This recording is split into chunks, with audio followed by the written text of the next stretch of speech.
Good morning. Hello. Good sir. I think it's afternoon now, but Is it afternoon? it's after 11. It's 11:24. Noon. Noon. Good noon. Noon.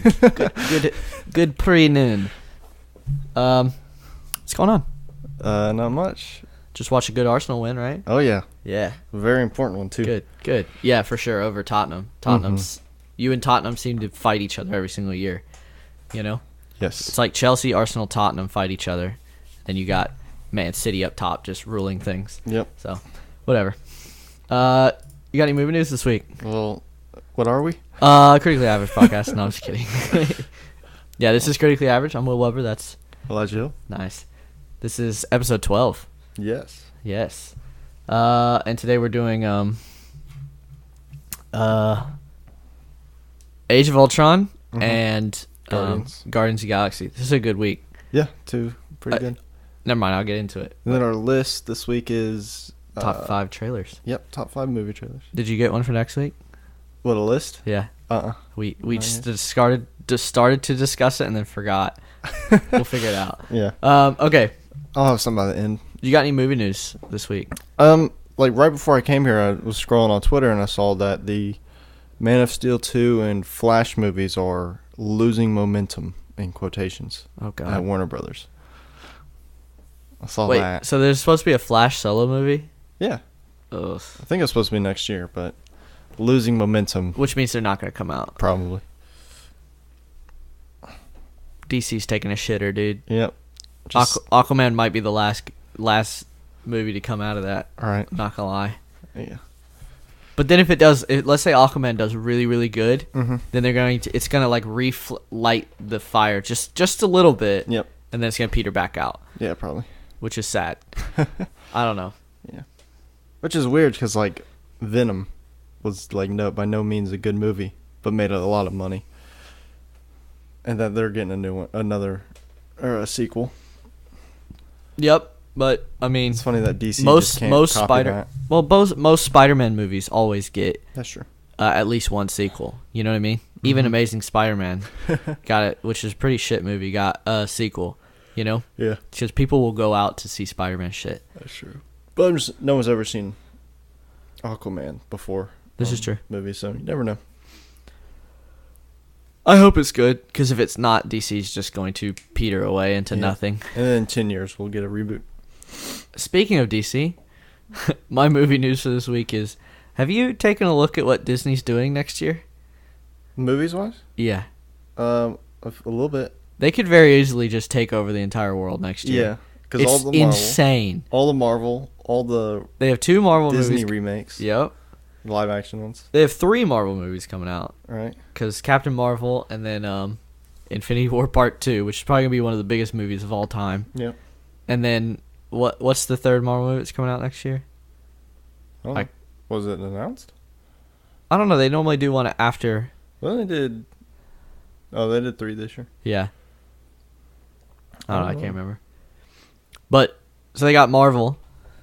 And that's just one part. And that's going to make them $1 billion. Easy. Right? Oh, And then they have the Lion King remake. which Which, would could probably do better than Infinity War. depending on. I don't know about that. We'll see. I was It thinking reaches it's a kinda larger wider. audience, I think. Yeah. But I think more people will show up to Infinity War. Because it's just like, I mean, I know people that never go to the movies that go to Avengers movies. Right. You know what I mean? And then other than that, they also have the 3rd Star Wars coming out. Oh shit. And then on top of that, they have Aladdin, Aladdin. live action Aladdin coming out. Mm-hmm. As well as their streaming service. Like, they're going to take over the world. Also, correct me if I'm wrong, I think Toy Story 4 is next year. Oh, you're right. They're going to make so much fucking money. They'll probably make more money this year than Sony has in the last 5 years. Probably. Oh, you got Dumbo too. Oh, nobody's going to see that. Yeah. Dumbo's a sad movie. I don't know why you would remake that one. You know? It's also the last classic movie to come out. I would have done The Little Mermaid before I did Dumbo. Also, I would have done The Little Mermaid before I did Aladdin, but It's whatever. What you looking at? I just googled Disney 2019 movies.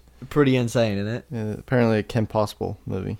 Oh, have you seen the picture for that? Yeah, It looks like the budget is like nothing. $5. $5. It looks like they literally went to the thrift shop, or like it looks like a shitty Comic-Con cosplay of a Kim Possible. It's pretty bad. But I mean, why are we making that? I don't know. The show is decent. Just leave it at that. You know, if you want to watch some Kim Possible, go back and watch Kim Possible. I don't know. Money, that's why. Money. All right, that's all I got for movie news. You got anything else? All right. I usually leave that to you. And if I see anything, I always... Well, I've explained why I don't really like going in depth into movie news, at least until Infinity War Part 2 comes out. Because the websites that have all the good movie news also have insane spoilers for that movie. Right. Like, I've already had some stuff spoiled for me that I'm like, yep, can't take that back. Right. You know? So maybe we'll get deep into movie news after Infinity War Part 2. We can like go in depth and give you all the shitty movies that are potentially going to come out. Okay. There's a Lego Movie Part 2. Oh yeah, there's a trailer for that. Yep. I think. Chris Pratt's playing 2 parts now. They're like, just pay him more money. Yeah. So those are good. Yeah, the first one was really Lego good. movies are pretty good. Mm-hmm. I mean, Ninjago, nobody really cares about that, so Yeah. I don't know why they made that. But the Batman movie's apparently pretty good, and the first Lego movie is actually a decent movie. Uh-huh. Like, besides the fact it's an animated Lego movie, it's actually a pretty good movie. Right. Right. All right, you want to do lists? Yeah, man. So this is an interesting week. We are doing top 5 trailers. Mm-hmm. So, Yeah, I'll start it off. all right. All right, from my number 5, I have the trailer for Mad Max Fury Road. Oh, such a good trailer. Yeah. It's like, what's it called? It doesn't really... It doesn't give anything away. It doesn't tell you anything. It just shows you some visuals.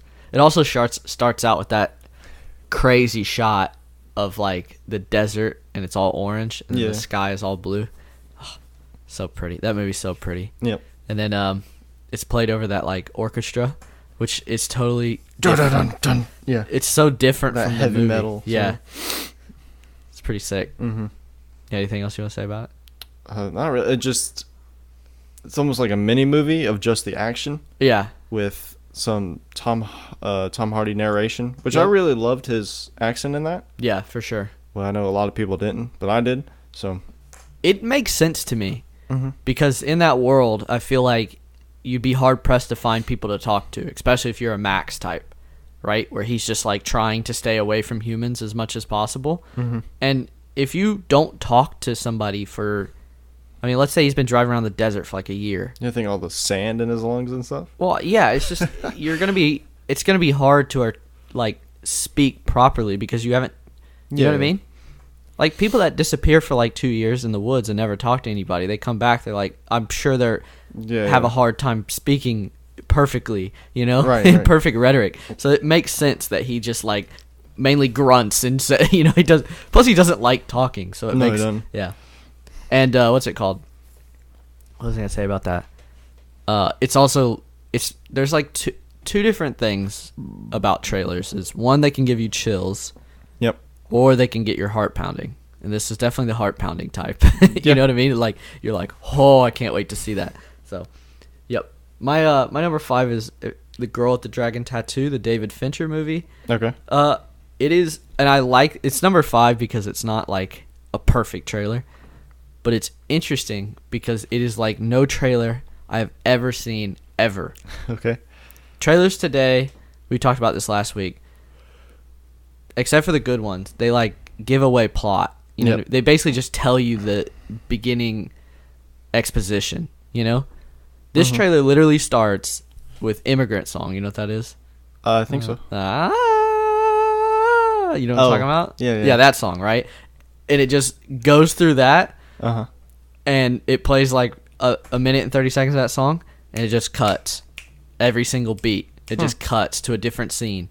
So you get no dialogue, no exposition, nothing, just scenes from the movie, and you're like trying to piece it together, but it's left, right, up, down, beginning, end, right. You know what I mean? And you're like, what is happening? That's good. And it gets you excited because it gives you some of the best visuals from the movie. You know, Was the movie actually good? the movie. Mhm. Oh yeah, it's one of my favorites. Okay. I'm so sad that they stopped doing them because Aren't first, they making a new one? yeah, they already did. It's the girl in the spider's web. Yeah. I've Was seen it out it. already? Yeah, I've seen it, Oh. but it's not by David Fincher, Oh, okay. and it doesn't really follow the same plot. Like Daniel Craig's not in it. The lady that plays I can't remember her name. The lady that plays the girl with the dragon tattoo Yes. is also not the same. Oh. It's not a bad movie. It's just not the same. I gotcha. Because David Fincher's vision is so much better than the guy that made that movie. He basically just made a movie. You know what I mean? There's nothing interesting about it. Yeah. So, yeah. Cool. So I'm kind of sad they stopped. But that movie, just one and done. It's good. It's really good. Okay. And it's actually a pretty good open and closed story. Because the Girls with Dragon Tattoo trilogy is the first book is open and closed because he didn't know if he was going to get to make another one. Right. And then he went, "Oh, I did." So, yeah. That's good then. Yeah, it works out good. Yeah. Instead of someone trying to Amazing Spider-Man to it, you know. No, I mean, it's based on a book, so, Yeah. you can kind of leave it open and then get right back into it. Yeah. So, all right, what's your number 4? I have the trailer for Inception. I haven't seen that one in a while. Okay. So it's a really good one about not giving away plot. Okay, which good. is really what I based mine on, or the chill factor, you know. Yeah. And so it just shows, it just starts with Leo talking, and he spins the top, yeah, and he's doing some talking about dreaming and stuff, and it's just showing all the world building, the good. world collapsing, stuff like that. Does it that have the famous Yeah. The the wave city? Yeah. The city doing the wave? Yep. Yeah. And then it just shows glimpses of different dreams. Okay. Without, not in order or anything. It could be that one, the building falling or whatever. And the snow one. The snow one, and then the elevator fight where they're floating around, or Yep. in the car when they're floating, or when Falling. they get flipped. Yeah, I'm sorry. And then him getting dunked in the water, to Yep. wake him, Yep. stuff like that. Cool. Yeah. So it gives you really good visuals without giving away plot. Exactly. Perfect. Yep. Plus it's got Leo narrating it. Yeah. So it's interesting. Mm-hmm. All right. My you'll hate this one. Oh God. But it gave me chills first time I saw it, and I cannot even explain how excited I was to see this movie after this trailer. Okay. The Force Awakens Oh, second teaser trailer, Okay. so good. Okay. It's got the meme beginning where Finn pops out, and you know what I mean? Yeah. Yeah. It's got that. It's got Rey, which you have no idea who Rey is at the beginning, but you get to see what she's up to, and it starts out with another shot of the Battle of Jakku and the giant starship just sitting in the sand. It's good visual, and then it starts the main theme as the Millennium Falcon comes over and is fighting the two Special Forces TIE fighters. Mm-hmm. So good, and then the ending. Do you know the ending? The lightsaber Nope. reveal. The lightsaber's in it, which was also a big talking point because everyone was like, "That Oh, would never it was work." the Blah, blah, blah, Chewie, blah. I we're was like, home, it right? just looks cool. Chewie, we're home, That's right. and that's just oh. I actually almost put that one on here. If that doesn't warm your heart, the Chewie we're home part, you're just not a human, or you haven't seen the Right. 3, 4, 5, Yeah. or 4, 5, 6. Sorry. Yeah, it's a good one, and I would. It's almost better than the movie. Movie's still good. I would say the trailer for The Last Jedi is 10 times better than the movie, for sure. But they're both not very good, so I didn't put them on here. Okay. All right, what you got, number 3? Number 3, I have Nightcrawler. Oh, shit. I haven't seen the trailer for that. I just heard I about didn't the either movie and until I watched started doing research for this. Okay. And it's really good. Again, it doesn't give away plot, really. it. Good. It's just... And it doesn't take lines... It does, but it doesn't take it directly from the movie. Got it. So it's him, Lou Bloom, Jake Gyllenhaal. Yep. It's just it's different shots of him, what he's doing, getting Footage. camera footage, yeah. Yep. And then it shows him moving dead people, someone in a car crash getting evac out of there, and then it just says him going to different people asking for jobs, and he's like, I always say to win the lottery, you got to make the money to buy the ticket. Yep. And then just keeps repeating that, but he gets more and more like aggressive, darker and aggressive every time, and then where he's almost like screaming it at the end, and then it shows that screen, that shot in the movie where he just like shakes the mirror and it cracks. Oh yeah. And he's just looking into it. Wow. Mm-hmm. So it's just, you got to make the money to buy the ticket, or to win the lottery, you got to make the money to buy a ticket, and he just keeps getting more and more aggressive every time. I have to go watch that, because I feel like watching it after watching the movie might give it even more like vigor. You're like, oof, we know where that's going. He's about to get nuts. Yeah. Gotcha. That sounds interesting. I got to go watch that one. Mm-hmm. So number 3 is interesting because it's a movie that we're covering today. Oh, really? Dude, the Age of Ultron trailer, I think, is probably the trailer I've watched the most. Okay. Because what came out right before, we just covered it, what came out right before Age of Ultron? Guardians. Okay. In order, yeah. So, I remember, I wasn't, like, huge into Marvel movies, and this is about the time that we met each other. Yeah, like, Phase 2 was really when I wasn't paying attention. Exactly. Phase 1 I watched all of, like, in theaters, and then Phase 2 I didn't see any of Phase 2 except Age of Ultron in theaters. Exactly. Same. And this was right when we started meeting each other and figuring out that we like movies. You know what I mean? And at this time, I was probably watching more, like, old school movies. Like, this is when I was getting into, like, all of David Fincher's stuff, and, I was watching, like, Fight Club and Seven and Zodiac, and just, like, getting into really good movies. Yeah. And so Marvel movies weren't really on my radar.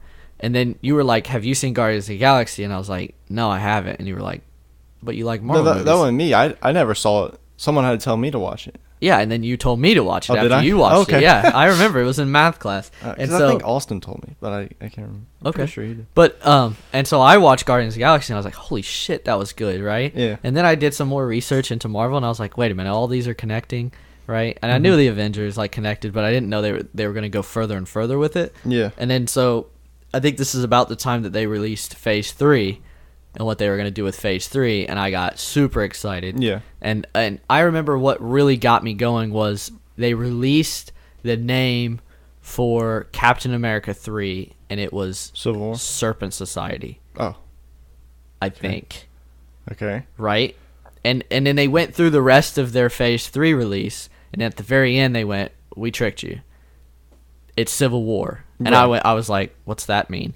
And the whole fucking crowd went nuts. They were like, oh my God, they're doing Civil War. I was like, what are they talking about? Right. So that's when I was like, I want to be part of this. Like, I want to know what's going on. You know what I mean? I want to be excited when they change the name of something, like what I need to know. Right. And so then the trailer for Age of Ultron came out, and it had Hulkbuster in it. It had, what's it called? Hold on real quick. It had James Spader. Because my number 2 is also Age of Ultron. Is it? Okay, yeah, okay. I was going to stop you before you got into it, before you could both talk about it. So 3, so yours is Age of Number 2 is Age of Ultron. So that's, what's your number 3? Nightcrawler. Okay, so we're good. Yeah, we're on. Okay. Yeah. So we're on. We both have. Really? Your number 2 is Age of Ultron? Yeah. Nice. I'm glad you liked this trailer too. Yeah. It was really good. And James Spader in that. Oh. Insane. So good. Yeah. I mean, his voice is just perfect. Yeah. You know what I mean? Well, they even they motion captured him because you can tell his mannerisms. Oh yeah. In Ultron. I really love how Ultron, like, whenever someone does something to him, you know what I mean? Like when the what is it Wanda? What's their last name? It's something crazy. Yeah. The twins. I'm gonna call them the twins from now on, because we're gonna cover this movie in a minute, so I need to get it. The twins, right? They, like, whenever they betray him, his face is just kind of like Maximoff twins. That his face is just kind of like, come on now, you know what I mean? Really, we're doing this? Yeah. He was so good in that, right? Because he doesn't care. He's an AI, so it's like, you can kill me all you want. I'll just go to nobody. Go over there, And so, yeah, when he's like, really? You're going to go with them?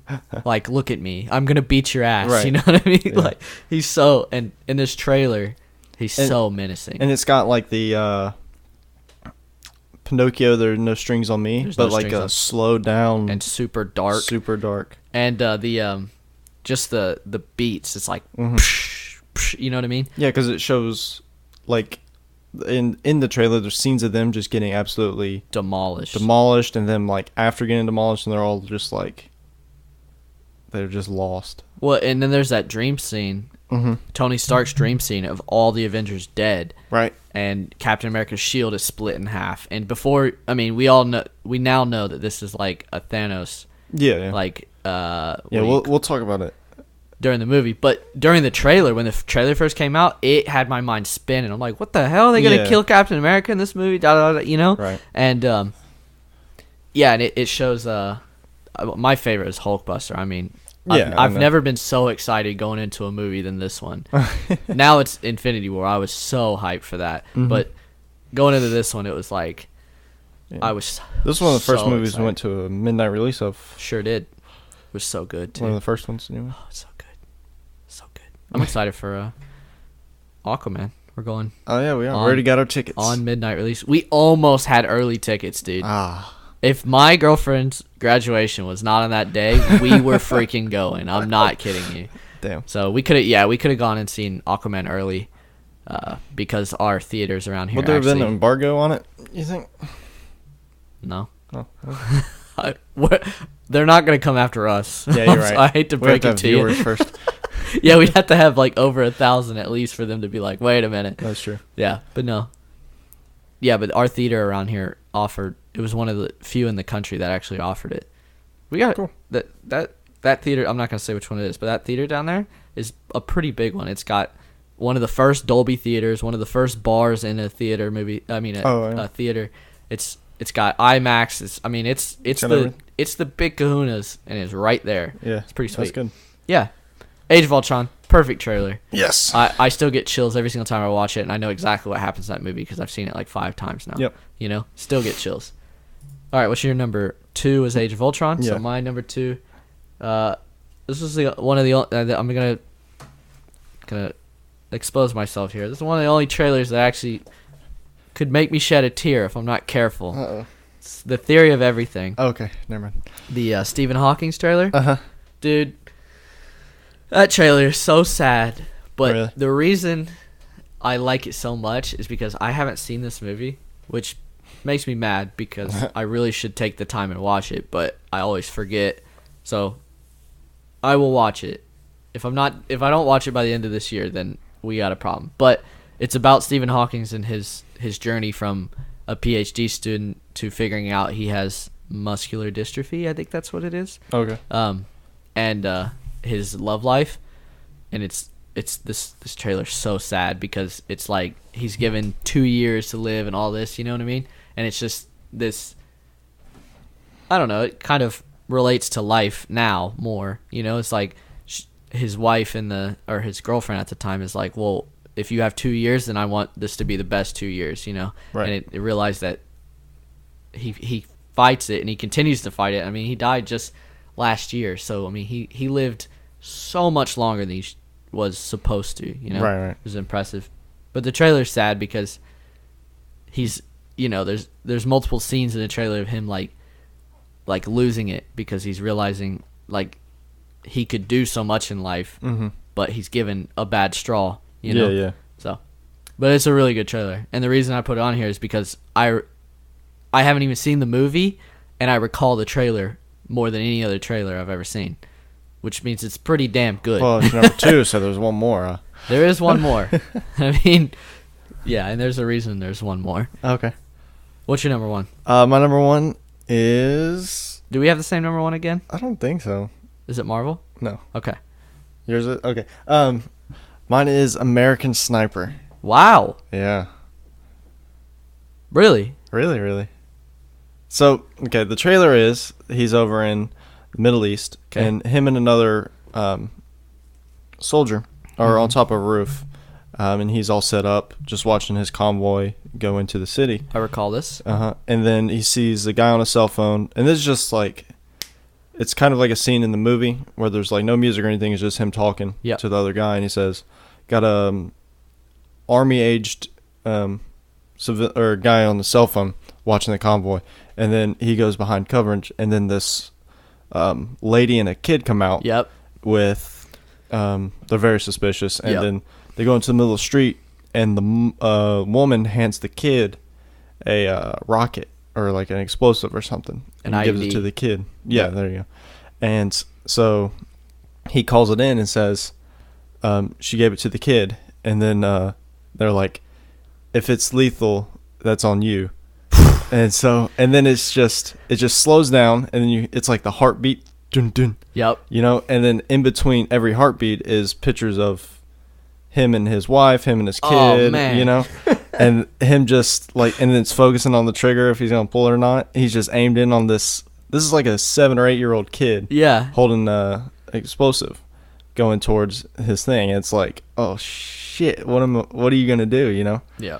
Yeah. Man, that's It's a short one, but it gets the point across. I Yeah. mean, you just told me about it, and I was like rearing up, like, oh, that situation would suck so bad, and I'm not even watched it. yeah. Man, that's rough. Mm-hmm. That's messed up. Yeah. That's just, you know, I don't know, man. War is just crazy. Yeah. Really? You want to beat us so bad that you're just gonna give a bomb to a 7-year-old kid so that we won't shoot him? Right. That's insane. Yeah. And it's the sad fact is that's not even like a movie. That's not that's not dramatized for a true movie. story. Like that shit happens. Yeah. it happens. You know. Yeah. That's nuts. That reminds me of a quote. I know now we're getting all sad, but it was like, it was saying that war is worse than hell, because all the people in hell deserve to be there, compared to war. Yeah, and all You the people in war are just kind of Yeah. there. Mm-hmm. It more happens to them than you know. Yeah. Wow. Mm-hmm. Getting deep here on the Critically Average podcast. Good luck following that one up. Yeah, I was like, great. Now mine just sounds lame. All right, well, let's get back happy. Okay. My number one is Infinity War Part 1 trailer. I'm Okay. surprised it's not in your list at all. Yeah. What? I didn't want to go all Marvel. I mean, this is true. I left a few off of here because I was like, I talk about it way too much. Okay. You know what I mean? Like, I could have put Blade Runner 2049 on here. I talk about it every week. Could have put Mad Max on here. Talk about it every week, you know?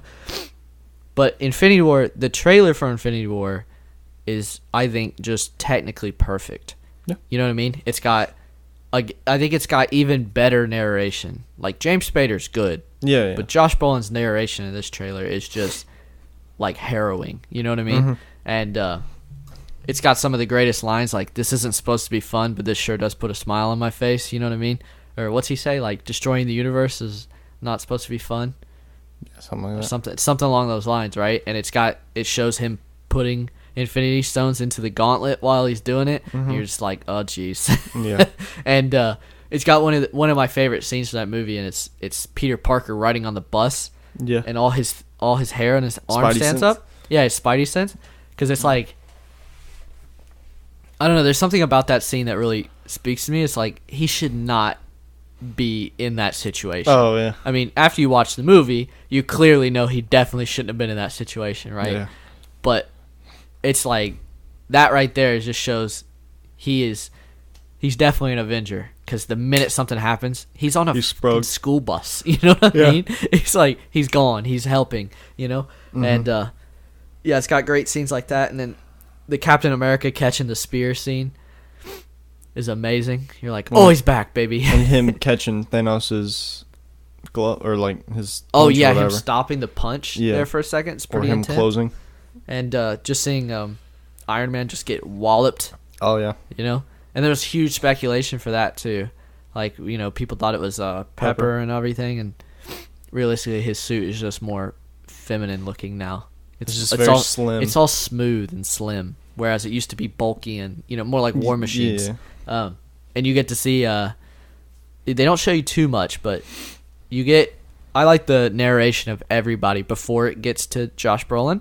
You get Nick Fury, Iron Man, Captain America, Vision.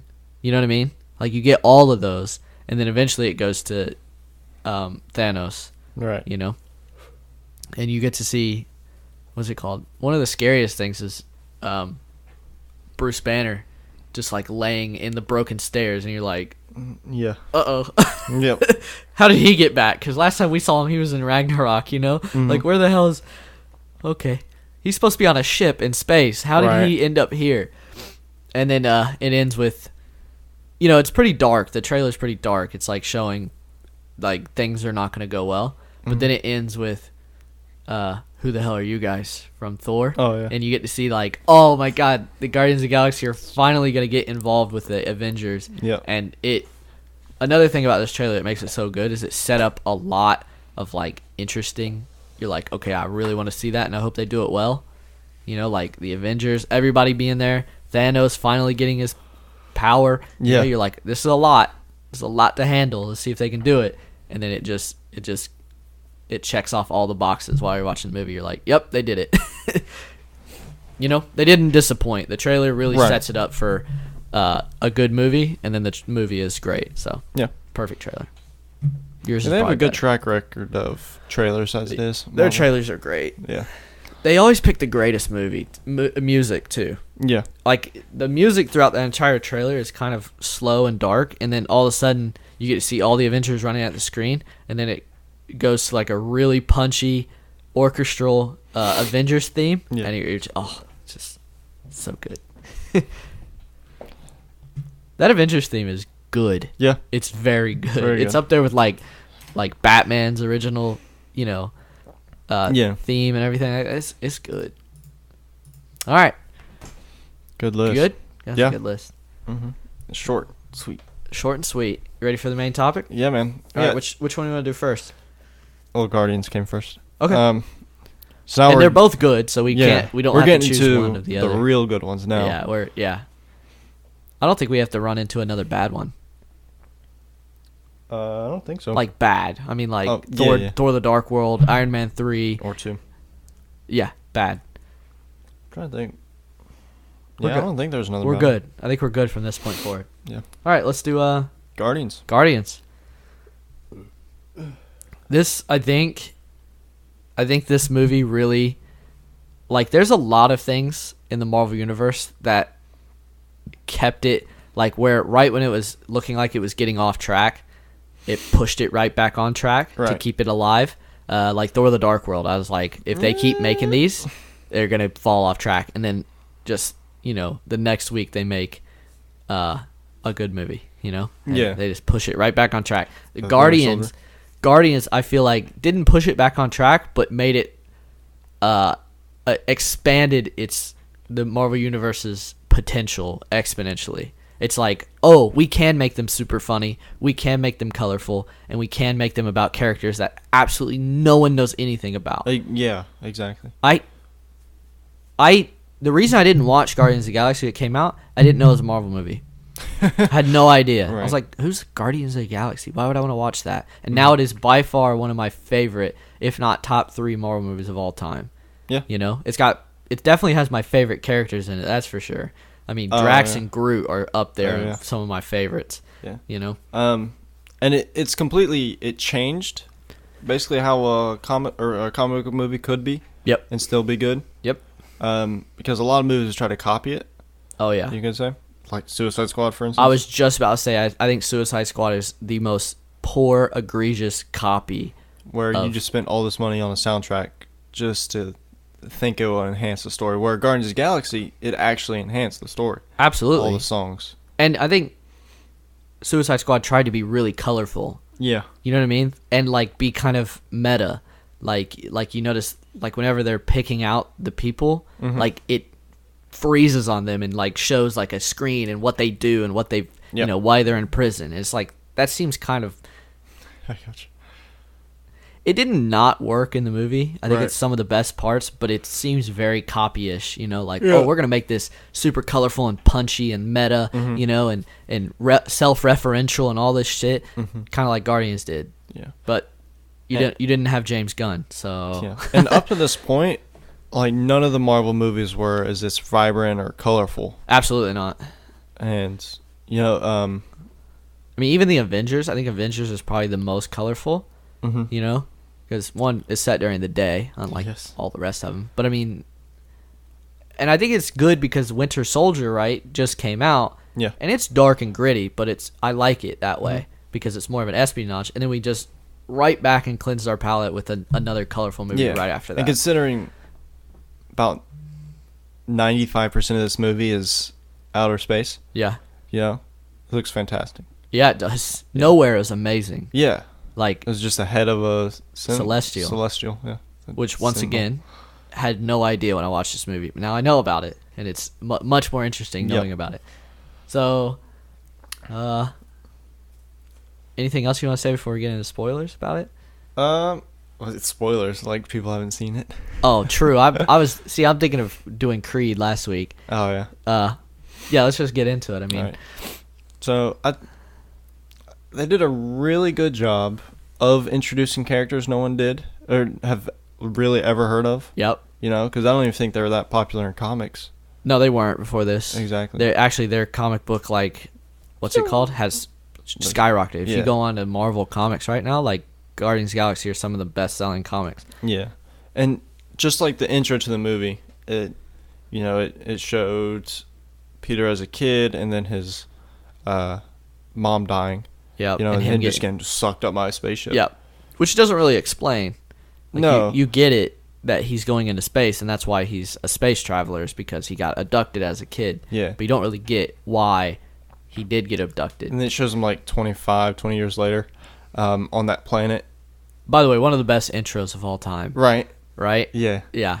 He just turns on the music. Yep. It's the Come and Get Your Love. Come and get your love. You know that song? I don't know that song, but Yeah, you do. You do. I do. If it if played, you heard it. I don't know it besides that really, And but he's just like dancing around, yeah. shooting people.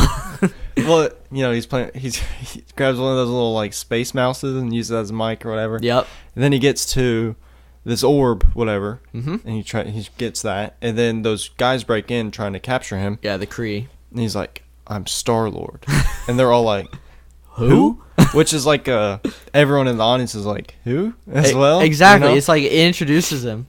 Yeah. He's introducing himself to a character Yeah. in the movie as well as you. Yeah. Yeah. You know, he's almost speaking to the audience, and it like I said, self-referential. Yep. And he's know? like, I'm Star Lord, man. Star-Lord, Famous man. outlaw. You know. So that's a really good job Oh yeah. of doing that. And Yep. then later when they're all captured, Drax is there too. No, Not yet. Drax is there. So Gamora chases down Peter Quill because he's trying to sell the orb because all he wants is money. Yep. And then he and Gamora are in a chase scene, and then all of a sudden Groot and Rocket are like, "Hey, that's the guy we have a bounty on." Yep. So then they get involved, and then they all get arrested by Nova Corps and sent to the Krill. I think so. I think it's the Krill. It's the big prison. Yeah. And Drax is the most feared prisoner. But before that, when they were taken by the Nova Corps, they were doing like a small intro for each of them. Yep. You know? Oh yeah, and like he does the finger. Oh, I'm so sorry. Yeah. I didn't know how this machine worked. Yeah.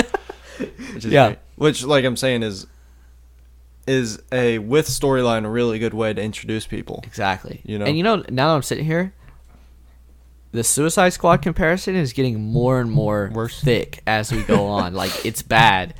Yeah. Like, you mean to tell me in Guardians of the Galaxy there's a prison scene where we're introduced to the characters through a prison scene, and in what's it called, Suicide Squad, there's a prison scene and you're introduced to the character. Yeah. I've never noticed that before. Come on, David. All right. Get your shit right. Yeah. And it explains them all. It even gives some backstory of like Gamora, like daughter of Thanos and loaned out to Ronan. Yep. And then there's that cool scene where Drax is about to kill Gamora because Drax's family has been killed by Ronan, and he thinks she's aligned with Ronan, which technically she is, but she's kind of undercover. Yeah, she's gonna betray him. Exactly. And so Peter has to do some quick thinking, as he always does, and kind of dispels the situation, and then eventually they become friends. Yep. Yeah. That was good. What else? It's got one of the best ending scenes of all time, They all held hands. It's just hilarious. No, the dance off. Oh, like, that too. It's Yeah. so and And ridiculous. it comes in later in Infinity War. Tell them about the dance off to save the universe. I come up with the best plans. Tell about the dance off. Tell about the dance off. Yeah. What's it called? Yeah, and it's not a laser shooting into the sky. It's not Right. the world is not in danger. You know? Yep.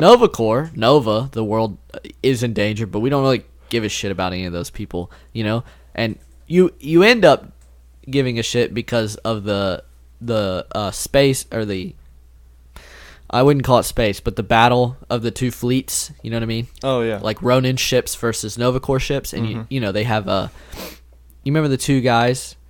They like build that giant shield of all their ships, and there's like the two side characters that are flying the ships, and you kind of get to know them, and then they end up dying. Yeah. But yeah, and that makes you care a little bit about Nova. You're like, I hope these guys don't die. But it's not like the most biggest stakes of all time, which I feel superhero movies do a lot. Yeah. You know, for example, Thor: The Dark World. It wasn't even the Earth that's in danger. It's all of the realms. You know what I mean? Could you Right. provide a bigger, you know? It's like, Yeah. come on. It's a Thor. This is Thor number 2, and we're talking about the threat of the entire realms being deleted, basically, darkened. Yep. It's like, that's so dumb. But this is just one planet out in space, and it shows like they're willing to put their life on the line to save one planet. You know? Yeah. Which is pretty cool. It is. Also, the scene before the dance off is probably one of the saddest in a Marvel movie, and I hate it, but I also love it. Oh, but I Groot? hate it. Yeah, Groot sacrifices himself, or so we think.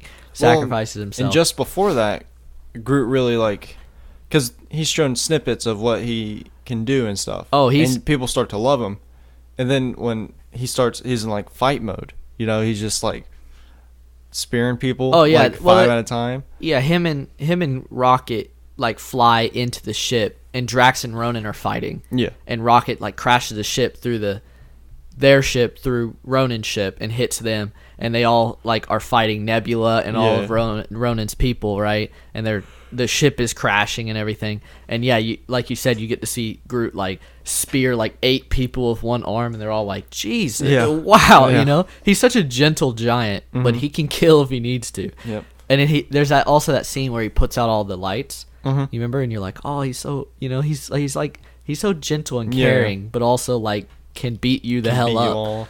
Yeah. And we are Groot. Yeah. Yeah. And for a character that only says 3 words, if he says we, you know. I find that, and it used to just be this movie, but now that there's 3 movies with Groot in him, it's more and more impressive as it goes on. It's like the amount of emotion they can express through 3 words is major impressive. Yeah. And I think it actually makes you a better filmmaker if you can do that. If you lock yourself down to 3 words. I think screenwriters could learn a lot by making their characters only speak a certain amount of words. Right. Mad Max is another good example of that. You know? Mm-hmm. You can barely understand the guy. He doesn't really speak English, but he gets his point across. Yep. So when you're writing a movie, think about that. Don't think about, let me tell exactly what's going on. You know what I mean? Like, that's what really bad writers do, is their characters just regurgitate what's happening in the plot. And you're like, I don't care. I know what's happening, you know? Yeah, that reminds me of The Office when Kevin was like, why use more word when few do trick? Exactly. It's actually a really good point. Yeah. It's just... And good. You also get to see like the balance of them, because they're not a typical group of heroes. No. They're all like something good, something bad. And they kind of don't like each other. No, for a lot of this movie, they're not friends. No, they're not. just like, well, I need you and you need me. So yeah, like Fantastic Four, for instance, the remake. Yeah. They just get together just because they have powers. Because they're all scientists working on a project. It's like, ugh. And then since they get powers, they're like, oh, let's be friends. And then the one guy's like, well, you guys were mean to me, so I'm not gonna hang out with you. I'm gonna be mean. Yeah. You know, it's like, okay, whatever. Yeah. It's not very compelling, you know? Yes. Like, the relationships that are born in this movie are much more compelling. Like, Mm-hmm. you understand why they're friends. Yep. And it's also, I find it more interesting when you pit characters to hate each other first. Like you just said, in Fantastic Four remake, there's no reason for them to not like each other at the beginning. Mm-mm. They're all working together. But in except this one. one, Groot and Rocket are friends because they're friends, right? Yep. Drax and Gamora hate each other because of, but eventually they become friends. And Quill just kind of hates Rocket and Groot because they try to capture him and begins to hate Gamora at the beginning, but then finds out, I actually like this girl. There's Yeah. so many relationships and dynamics going on. And they didn't really slap us over the head with their love connection sort of thing. Yeah, there it's were kinda small parts of it, and they're actually good, They're subtle. where they weren't distracting from everything else or getting in the way of the rest of the movie. Or the end goal or whatever. And they kept it on through the and then they weren't acting like the entire audience were idiots, and they were just like, yeah, they like each other, they're together. Yeah. Like in the sequel to this. Especially in the second one, yeah.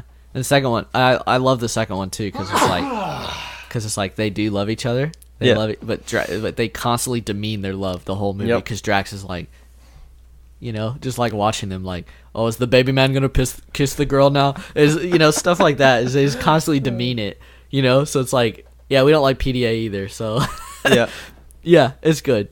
Drax is great. Oh yeah. Groot is Fantastic. great. Every character in this can hold their own. Absolutely. Even the side characters, like Mhm. Nebula's interesting. I think Ronan's not an incredibly interesting character, like a villain, Mm-mm. but this movie's less. I mean, Ronan's doesn't really Ward, play, honestly. huh? He's like a ward to Thanos. Yeah. Which tries to turn on Thanos, but doesn't work out well for But him. 90% of this movie isn't even about Thanos, No. or not Thanos. Sorry, or Ronan. You know what I mean? And there is a good scene with Ronan on Nowhere, where Drax basically summons him while they're in the Right. collector, Yep. giving him the stone. By the way, grab that, Jim. That's where that came from. Yeah. Is because that bitch was like, "I want the power." How'd that work for you? I will no longer be your slave. Well, I mean, this is true. She wasn't wrong, but now she's She's dead. dead. She might not be. I don't know. We've seen people grab stones before and they're not dead. But she didn't hold hands. True. Plus, this is the power stone, not the teleport to other places stone, Yeah. and turn into a ghost stone. Yeah. What? I just got an Amazon order confirmation. I haven't been on Amazon for like 3 days. Yeah, that's always nerve wracking. Like someone just bought something. Is right. Right. Well, my credit's compromised, so we're gonna have to pause here. No, I'm just kidding. Yeah, I don't know what else to say. It's funny too. Oh, it's real funny. It's one of the funniest. Mm-hmm. Yep. I think this one's better than 2. Yeah. This one's two's good. Mm-hmm. It's just not as interesting as this one. Because I like the formation of the team more than the team just being together. Yeah. And But I feel like Mantis is a good inclusion. going in with lower expectations helped too. This is true. Yeah, I had no expectations for this movie, and then I was like, whoa. Yeah. But then Guardians 2 is like... This one, the bar set high, so it had to meet that and exceed. I still think it did. Like, It was good. I will watch it again and again, So, Mm-hmm. yeah. All right. Very nice. Are we going to do the rating system before or after? We'll rate it now and then... List it. Yeah. They got After the rank other- it. Rank it with the... Gotcha. All right. Boner score. Well, that's tricky because now it'd be like, I would love to watch it like any time, but then when it came out, I'm going to give it a no. okay, I was gonna say yes because Not to its detriment, but it took me 7 months to watch this movie after it Okay. came out. Are we basing it on then or now? I gotta say now because like we gave Captain America a bonus score.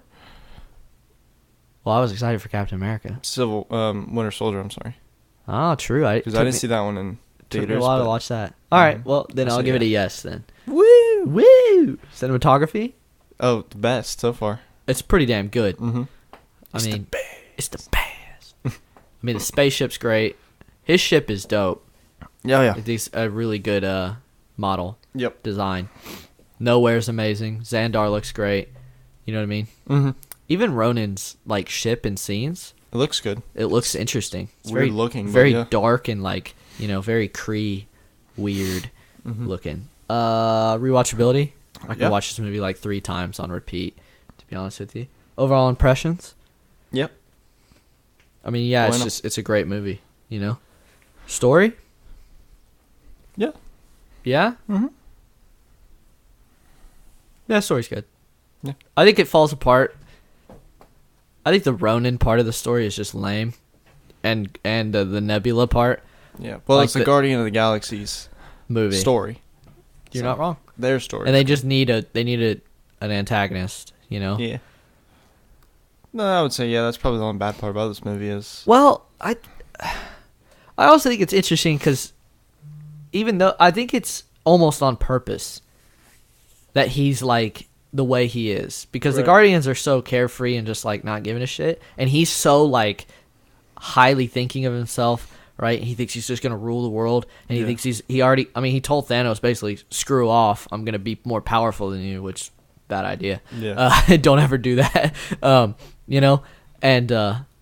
I think it's kind of like, I don't know, I think it kind of fits because it's like every single time you see Ronan, you're like, it's a complete opposite of them, which is a good thing because if they had like a Killmonger, for instance, like a character that could steal the show, that could have like messed it up big especially time. when we need to be introduced to these characters and like them, Yep. Yeah, for sure. Yep. All right, story's good. Mm-hmm. That's 5. I thought it was amazing. There's one more. No, that's it. That was only 5. Oh, engagement. Sorry, I missed engagement. I mean, this movie's interesting throughout the whole thing. Oh, yeah. It's fun to watch. It's funny. It's got a lot of interesting points. Go for it. That was a weak snap. There you go. There you go. Fingers are a little wet. Get a Thanos snap in here. Yeah. But yeah, full snap. 6 out of 6. That happens a lot for Marvel movies. Well, they just make good movies. They do. Hopefully, Aquaman will get a full snap. We'll see. Be the first DC movie to get a Marvel full snap rating. It's already got one for cinematography. It does. It already has one for cinematography. What's it called? Unless the Mantis suit looks garbage, but it looks interesting to me right now. I think it looks like it would in real life if someone made that. Yeah, it's a goofy suit, so it looks goofy. It's always been it. Yeah. Goofy I mean, suit. Aquaman's always been goofy, like in the comics and everything. So, what was I gonna say? Another thing I want to say about this movie is I found it so interesting. I had no idea who played the parts. I mean, Drax is more interesting to me now. I didn't care about it. I was like, okay, Dave Bautista, I guess. Well, it was the opposite for me. Yeah, for you that had to be amazing. But when I saw that Bradley Cooper played Rocket and Vin Diesel played Groot, I was like, what? On paper, you're like, this shouldn't work, right? Did you know they went on Jimmy Kimmel, the whole ensemble, and that was the first time Bradley Cooper and Vin Diesel had hung out with the other cast members? That's the first time they had met. Oh, because they're all voiced. They just literally called in or went to a studio near their house and recorded all their lines. Cool. That's the first time they had met. That's crazy. Yeah. And realistically, you could fire Vin Diesel now and never have. You could pay him his royalties for using his voice for the rest of the movies because you have everything you need. Well, and big props to him for actually taking time to do a role like that. Do a role instead of just going and be like, I'm going to do Groot 3 different ways. You pay me. But he does it like. And I say he did that it in Spanish. I say that you could just fire him. That's just kind of a joke. Mm-hmm. I think it's important to bring him in and do every single Groot because for a character with 3 lines, you really need him to like hit it however he's doing it. Yep. Whatever, like in Infinity War, for example, he's very bratty. Yeah, and so if Groot. If you used his yeah. Oh, and the dance scene at the end is amazing. Yep. The not the dance battle, the dance scene with Groot. With the credits, and it's got little baby Groot in his pot. Yep. Like, that's awesome. Yeah. Plus, seeing Groot back, you're like, oh, thank God. If they would have killed that dude, I'd be pissed. Mm-hmm. Even though it's son of Groot, not Groot. Technically, yeah. It's all good, though. Yep. He still says, I am Groot, so I am Steve Rogers. Steve Tree. I am Groot. All right, man. Let's do Age of Ultron. This is another good one. Yeah, it's really good. I will Especially when say- it came out. I remember we were really excited to see it and coming out of it. For sure. I will say it's lost a little bit Yeah. over the years. I think it fell victim to placement. Like, this is definitely the second in 3 Avenger movies. I feel like there's a lot of build in it for what's next. Yeah. But I'd say it it's helps. the worst. I'd It say helps. it's the worst Avengers movie. Yeah. But It's still good. the worst Avengers movie is still better than most movies. Mhm. You know. Yeah, I think Infinity War #1, Avengers #2, and this #3. Yeah, and we don't even know about the next one yet. It's gonna be better. If they mess that up, honest. I'll be very disappointed. Yeah. You know, a lot of people are relying on them to get that right. So let's hope they do it. Right. They seem to care enough. Like, what I was saying is, like, Tony Stark's dream is like a premonition of Thanos coming. And then Thor's dream is is about also the Infinity Stones. Yeah, about the Infinity Stones and Thanos, because they're like, you could have saved us all, which could be like a lead up to Ragnarok / the end of Ragnarok to the beginning of Infinity War. Yep. Or even the end where Thanos had a chance, or Thor had a chance to kill Thanos. Yep. That's true. It's got a lot of links, but it's more focused on the future movies than it is itself. Yep. You know? The one thing I really don't like about this movie, and this is just the first time I was watching this, and I saw it 3 times in theaters, so, and every single time I was like a kid in a candy shop. I was just excited to be seeing it. Yeah. But after going back and watching it after a few years, I really hate the part where the Avengers just kind of give up. You know what I'm talking about? They go into hiding and they're just thinking about giving up. Oh, when they go to Clint. Yeah, and they go to Clint's, right? And then it takes Nick Fury to get them to like figure out how to beat Thanos. Yeah. Or Ultron. I'm like, what, really? The like biggest crew of superhumans on the planet / smart people, and they're just gonna give up and go to Clint's house? Like, you get what I'm saying? Yeah. That part really irked me. I was like, and you need Nick Fury to tell you to get your shit together? It's like, I don't know. Right. I get it if you're just laying low for a bit, but it looked like, Romanoff and Bruce were just going to piss off. Yeah, they almost did, but Romanoff Stopped him. forced him because he hulked him. Well, no, they were just gonna run off. You know, it's like, really, you're just gonna leave your friends? Yeah. You know, that part just seemed really Yeah, because I'm trying to remember. kind of Josh Whedon-y to me. Like, Gotcha. he didn't really care too much about the characters. Like, the Russos really care about the characters and their interactions. Right. You know, whereas I feel like Josh Whedon just kind of went, we'll just go with this subplot. You know. And Age of Ultron was really like 2-3 days. Yeah, it was quick. Yeah, not really an age. True. In the comics, it's like he messes shit up for a while. Yeah. But this is a movie, so you have to to boil it down. Yeah. And they don't want it to be like as like dark, you know, like where Ultron takes over the world for like a few months or years and people die left and right, you know. We've seen what happens when you do that. Yeah. I'm just thinking, like, if they could have kept him alive, like if he had one robot, and then just have him a minor villain for one character in some movies or something. That's true. He could have gotten away. Yeah, like, because he almost did until, he had that end monologue or dialogue with Vision. Yeah, and then Vision eradicates him. Yeah. Yeah. So, yeah, but I don't think you could have got James Spader back, but really? I don't think so. Did he hate it? Huh? Did he not like it? I'm sure he did, but I don't think he's a guy to, like, Come back and do another come one? back and do one or two more. Maybe. I mean, you pay him enough, he'll do it. Yeah, you're probably right. And plus oh no, they did mocap him, so never Yeah. mind. I was gonna say it had to be easy, but it wasn't. They did mocap him, so Okay, but that aside, this movie's still pretty good. Oh, yeah, it's really good. I mean, we're giving it some shit right now, but these are like really intricate plot shits. You know what I mean? Other like than that, I said, it kind of fell to being in the middle of movies setting up for later because it planted a lot of seeds for Civil War as well. Absolutely. So. I really like Ultron. Oh, I think yeah, he's one fantastic. of the I think he's one of the better villains. Yeah, because he's not a copy of one of the Avengers or something like that. You know what I mean? He's close to Iron Man, but not like Ironmonger. He's close, Or Whiplash. just in what's it called? Just in looks at the beginning because he has because Iron Man basically created him. Well, Not kind his of. look, but he gave him the template to make Ultron. Yes, Iron Man and Tony Stark and Mark Ruffalo. Get it right, Will. Tony Stark and Bruce Banner. There we go. Let's use their actual names.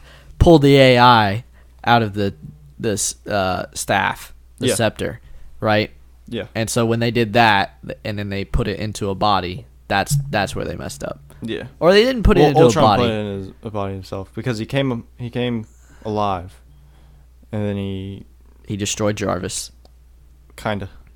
He didn't destroy Jarvis. Jarvis just like went to hiding. Went on the internet to the cloud. No one understands the cloud. Yeah. Yeah. So And so he took a body. that part's so cool. It is. Because it's got one of the best Stan Lee cameos, and then it's followed up by just like one of the greatest like inner Avengers fun scenes where they're all trying to pick up the hammer. Where Captain America nudges it a little bit. Sure does, Which is pretty cool. Which is Thor's cool. like, oh shit. Pretty cool scene, and I really hope that one comes to fruition in Yeah. Infinity War. I hope he just like catches that shit, and you're like, whoa. Well, can't be Mjolnir though. Stormbreaker or whatever. Is it the same for Stormbreaker? You think? I'm sure it takes a certain someone to pick it up. That's true. I'm sure Romanoff can't go over there and slap that thing around. I'm trying to think. Groot lifted it, but did he lift it? Yeah. He makes the handle. That's true. So he picks the whole thing Well, up. to be fair, it wasn't. Thor didn't have it yet. Okay, So it wasn't Stormbreaker. it wasn't imbued with power yet. Yeah. Got it. So at that point, it was just. A piece of metal. It was a really heavy piece of metal. What is it? An axe? It's an axe. Yeah, it's a war axe. War axe. It's because it's got a hammer side and a sharp side. Yeah. Yeah. It's pretty sick. Mhm. What was I going to say? What were we talking about? Oh, and then, they're all having fun and shooting the shit, and all of a sudden here comes James Spader, and I love how his progression through the movie, like he gets bigger and bigger and more like menacing and technologically advanced. But this one, he's like just a little robot. You know what I mean? He's just like, and he's all like messed up. He's one that got destroyed in Sokovia. Exactly. Yeah. And he's got the head of another one. And he crushes it, and he's got that great monologue. I don't remember it, but it's good.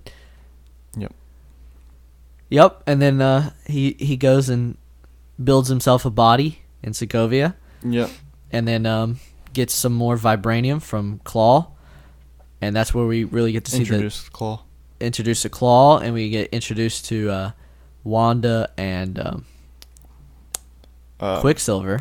Yeah. Doing some crazy stuff, basically messing up the whole team. They really don't do anything in that. They don't stop him. They don't stop. You know what I mean? He gets what he came for. They capture Claw. Did they get Claw? Well, they went to his headquarters. Yeah. And then they were gonna take vibranium from him. Yeah. And then Claw called Ultron one of Stark's, and Ultron got like offended, cut off his hand. That's right. I think he put a bounty out on Claw. So effectively, blackmail him the Avengers did absolutely nothing in that scene. They didn't stop. They didn't stop Claw. They didn't stop Ultron. They didn't stop the twins. Nothing. They just got their ass beat. And then Hulk goes and destroys the city. Yep. Like, that's a problem. That's bad. We got a really cool scene, the Hulkbuster versus Hulk. Oh, and I almost got more excited about him calling it down from space. That's so because they cool. hinted at it earlier and said Veronica. They called it Veronica. Yep. And and he said, I'm calling him Veronica. And then that just like comes out of space. Yeah. And it busts buries up. Him. And yeah, it like buries him. Barricades him. So sick. Great fight. That seems so cool. Mm-hmm. It's a great fight too. I love the jackhammer. Yeah, go to sleep, go to sleep, go to sleep. Yep. And Thor, I mean, Hulk is kind of beating him up there for a little bit. Mm-hmm. And then he just kind of like, all right, I need to stop this guy. It's impressive that Tony has something that can beat the Hulk. Yeah. Because almost nothing has been able to beat the Hulk before that. Mm-mm. You know? Yeah, well, yeah, before that, no. Thor after can beat him, and, you know. Yeah, Thor can really beat him up, and Thanos. Yeah, Thanos could whack him around all he wants. He did. He sent him back to Earth. Earth. And I like how Hulkbuster comes back. You know, this is our first introduction, but I like how Hulkbuster comes back, and Hulk drives the Hulkbuster. Yeah, the thing that beat him cool. up. Yep. Yeah. And, well, it took him dropping a building on him basically to beat him. Yeah, it took quite a bit. So, what else happens? Oh, in the movie? Yeah. Well, this is skipping ahead a little bit, but we actually have a character die, which is really the first time in not the first time, but one of the main people died. Quicksilver, anyway. Because, like, Coulson died in the first Avengers, but he wasn't. He's not dead either. Huge. Yeah, he's not dead. So he's not a huge part in everything. Yeah, he's not a main Avenger. Or he's not what would have been an Avenger later. Exactly. Let me back it up a little bit. I like the scene where, Ultron goes and makes a synthetic body. Yeah. That he is going to put himself in, but the Romanovs or the Maximoffs end up, or Wanda reads his mind while he's uploading it and sees that he's trying to destroy the world, and so she's like, "Wait a minute, yeah, we need to turn on this guy," and so they turn on them and they steal the synthetic body. The Avengers do, and we got that great scene of like the Quinjet and dropping Romanoff on the bike out, and Captain America and her like switch back and forth from using the bike, and Captain America is just like beating up Ultron all by himself. It's a pretty cool scene. Yeah, I like that scene a lot. And then Thor pissed off earlier to go hang out with the doctor from the first two Thor movies. Yeah, he's trying to see his visions again. Yep. And so he sees his visions and realizes that they need to make Vision. Yeah. I know that's confusing, but they need to make Vision. And so they use the synthetic body and they put Jarvis in it. Yep. And because he has the soul gem, he won't go crazy. Right? It gives him what do you call it? Oh, it's not the soul gem, is it? It's the mind gem. Yeah, the soul one's on the floor mirror. Right. Yeah. So yeah, because right after what's his face? Vision, what's his face? Is created. Yeah, he tries to attack like Thor or somebody. And then he flies to that window and has like a self-reflection moment. Yep. Where he just like learns everything basically. Mm-hmm. And then he apologizes. Yes. And they're all like, "Are you Ultron? Are you not Ultron? Are you going to kill us all?" or stuff like that. And he says, "I'm on the side of life." And then he picks up Thor's hammer. Yes, he does. And everybody flips shit. And Thor's like, "All right," because they don't know how to. Okay, maybe I shouldn't have done that. Yeah. Yeah. And it also is a callback to the scene earlier, the party, where everybody's trying to pick it up, and they're not all. None of them are worthy. That is a perfect like scene because they're trying to figure out if they can trust him and if he's mighty. Is what Thor is saying. You're not mighty enough if you can't pick up the hammer. You're not mighty. You're not worthy. You're not worthy. Yeah. And he picks it up. So they're like, all right, well that clears up any question marks we had about this guy. Yep. I love that scene too because he doesn't just pick it up. He like hands it to him like, "Oh, okay." Yep. Which is also cool because he's handing it to him. He's like, "Listen, I'm good. I'm cool." Yeah. You know what I mean? He's not like, he doesn't pick it up and be like, "Check this shit out. I can fuck all you up if I wanted to." You know, he's like, "No, here you go." Well, he even uses it in the end battle. Sure does. Oh, let's move on to the end battle. People like to complain about, and I get it, like pawns. You know what I mean? Just like endless amounts of puns. Faceless zombies. Faceless zombies, faceless army. You know what I mean? I do love though, like just watching the Avengers work together to beat shit up. It's so much fun.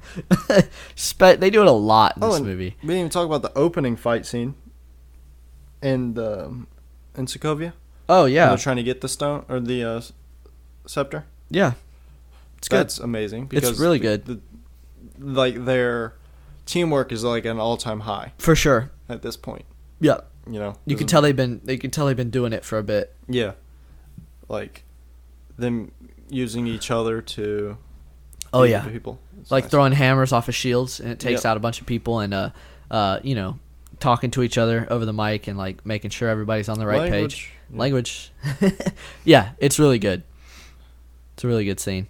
Yeah, and then the end battle, which is really cool because they're all protecting the church, basically. Yeah. You know, because they can't let a Ultron bot get to the drill, or else it will drop the city. Yep. And it ends up happening anyway because they let one. Well, Wanda kind of lets it happen because Wanda gets all pissed off that her brother's dead. Yep. And goes and kills Ultron's body. Yep. And realistically, he's like, "Oh, great, you can do this all you want." You know what I mean? Because I'm over there now, dropping the city. So, yeah. But I love watching the way that they're just like throwing hammers and shields off of each other and everything. And what's his face has a really good. Hawkeye has a really good scene in this. Yeah. Where he tells Wanda to, you step out that door, you're an Avenger. Yeah. It's good stuff. It's a good little moment with those two. Felt like a dad-daughter moment. It did. Yeah. Which is cool because earlier you get to learn he is actually a dad and has a family, so it makes sense why he's good at doing that kind of stuff. You know, he's got training. Yeah. Training. Yeah, the more you look into this movie, the more like connections it has. But half the time we've been sitting here talking about it, we've been connecting things that happen in this movie to other movies, which is, like you said, poor timing. Yeah. No one really cared about Quicksilver's death. Yeah, it was quick. Yeah. He wasn't given like the greatest of. Well, I don't think you should introduce a character and kill him in the same movie and think it's gonna be a big deal. Yeah, no one really cared. Yeah. Especially compared to all the deaths in Infinity War. Oh yeah. Well, I think there's also a death about a movie we talked about in this that hit me harder than Quicksilver's. And he comes Groot.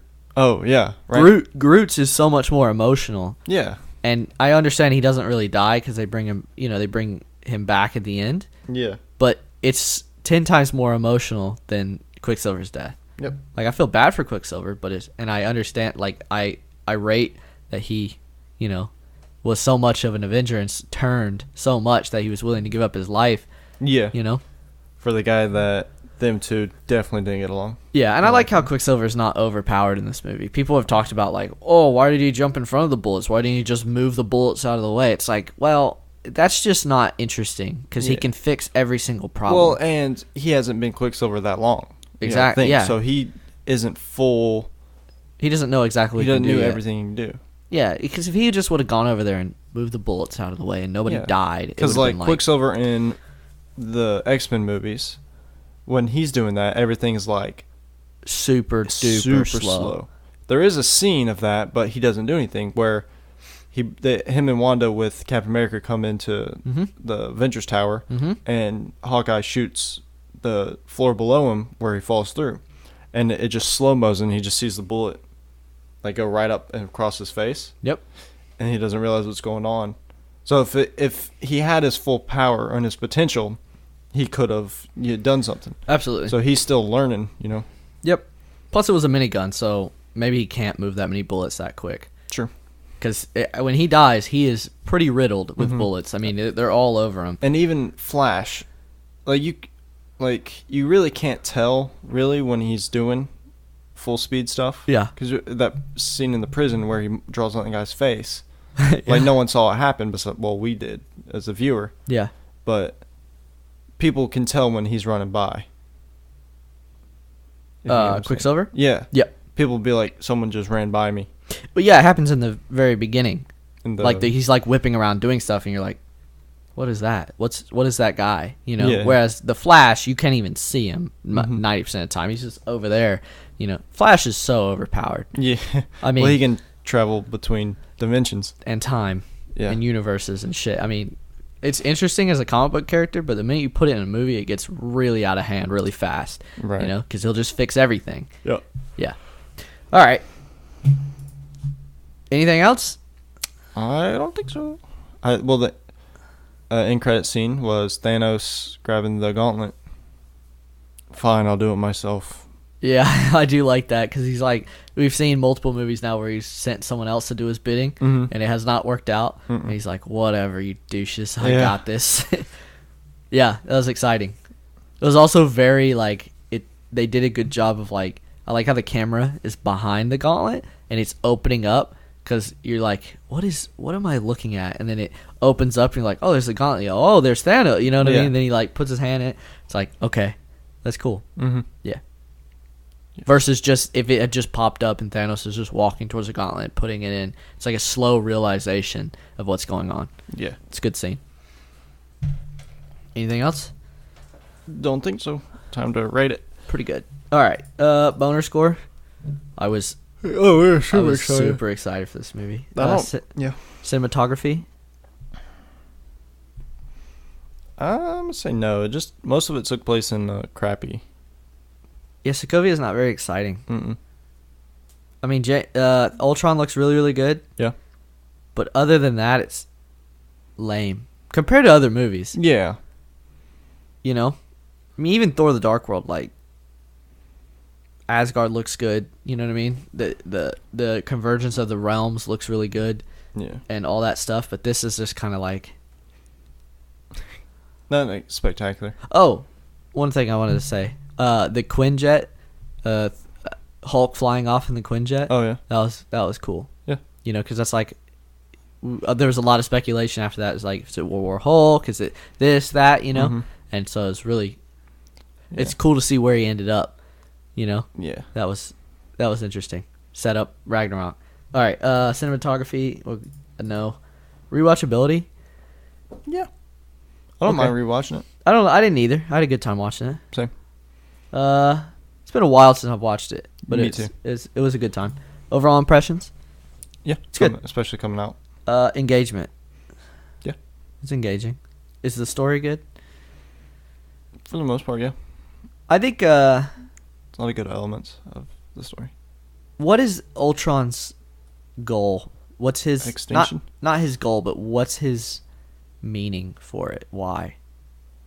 Because his main thing was peace in our time, and he thinks that peace in our time is extinction of humans. Yeah, which he makes an actually pretty good point of, because it shows there's a scene where he like explains that, and it shows like a bunch of humans killing each other and causing wars and riots and everything. You're like, that makes pretty good sense actually. Yep. So I could see an AI assessing that way. Yeah. You know what I mean? Without just as having emotion or anything like that. Binary, like 1 and 0, like no humans, good. Humans, bad. Yep. You know? It's a very binary way of looking at it. Yeah, and that was the difference between him and Vision.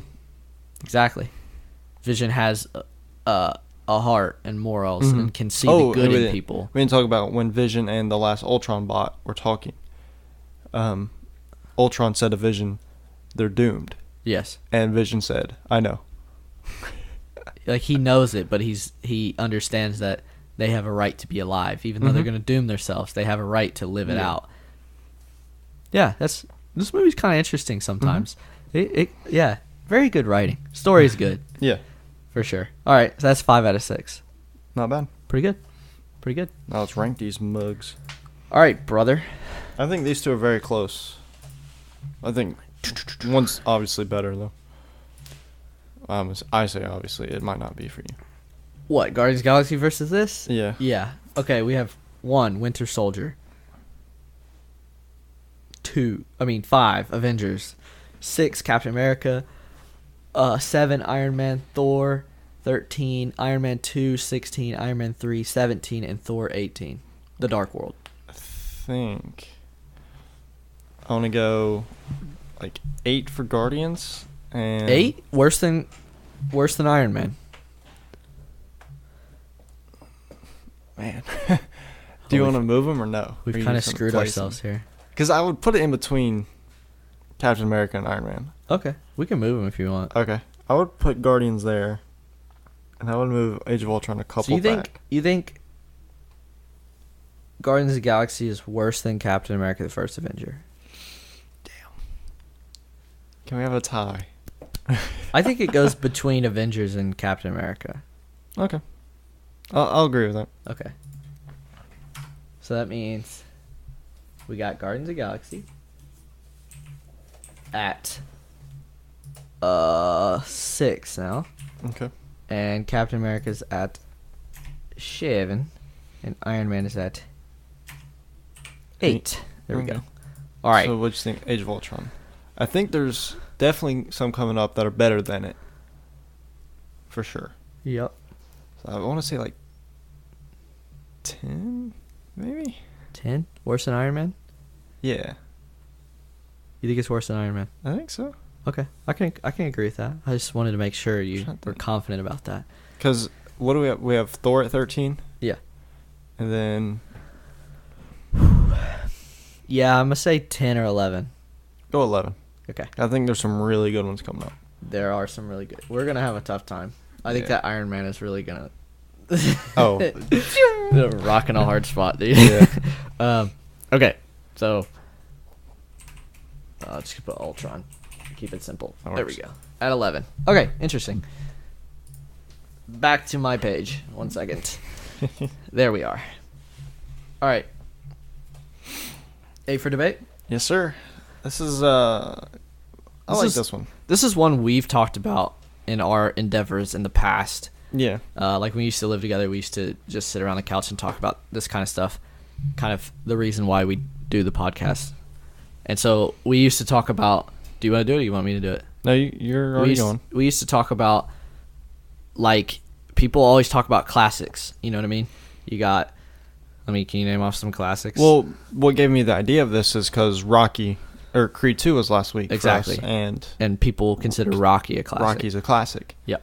You know. And so we always are interested, since we're growing up right now, what in our time will be considered a classic, like what our parents used to watch and what is a classic now. Yeah, so what'll be a classic for the next age? Yes, like our and children. what in the last 10 years we think is going to be a classic in 40, 50 years. Yeah. Yeah. Yeah. Could you think of any other ones? Oh, classics? That are classics now. Terminator 2. Okay. I would say probably like Alien. Alien's definitely a classic. I would say stuff like Rambo. People have fond memories of Rambo. Like, there's a bunch of 80s action movies that people love. Sure. And then I'd say for, like, you know what I mean, the 70s and stuff, there's like some Bond films in there that are classics. And all right. Well, yeah, and then there's even older ones like Casablanca and, Breakfast at Tiffany's and Citizen Kane and stuff like that. all the Godfathers. All the Godfathers are classics. Sopranos. Mm-hmm. Or that's not a movie, that's a TV show. Sorry. Goodfellas, stuff like that. Oceans, the Oceans movies, those are more recent, but they've already remade one, so I'm kind of including it. Some of the Batman movies. Yeah. Well, the good ones. Yeah. So our criteria for this, we both picked one. I don't know if we have the same one. I doubt it, but highly doubt we have the same one. I don't know if you've seen mine. Okay. So we just had to be within 10 years, and we went ahead and excluded the Dark Knight trilogy. Yeah. Because those would be easy to fight for. Yeah. It would just make the easiest case. Yeah. So make it a little harder on ourselves. And then, past 10 years. So it actually threw one of the ones that I wanted to do out. Oh, yeah, which one? 2007. I'll tell you after. I have a list. of alternatives. Oh, okay.